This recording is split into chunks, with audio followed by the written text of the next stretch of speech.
પણ અમારા ભરૂચની બાજુમાં અંગારેશ્વર ગામ છે અને એક ઘર બનતું હતું. એ ત્યાં પધાર્યા હતા અને સરગવું એટલે ડ્રમસ્ટિક, પેલો અહીં થાય રત્નાકરભાઈ, સરગવો, એનું ઝાડ હતું.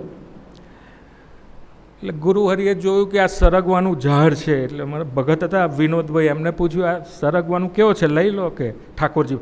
સ્વામી કડવો છે કે કંઈ કામનો નથી કે.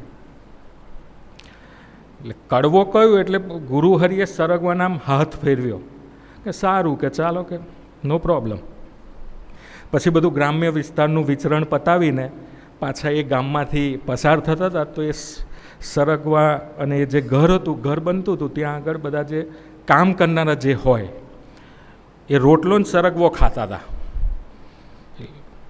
એટલે પછી એ તો ગાડી ઊભી રહી ત્યાં અને એ ભગત બી રોડ ઉપરનું ઘર એટલે ભગત બહાર આવી ગયા. ગુરુહરિ ત્યાં આવે એટલે ગુરુહરિ કે વિનોદભાઈ આ કડવો હતો ને આ લોકો સરગવો ખાય છે કે શાક?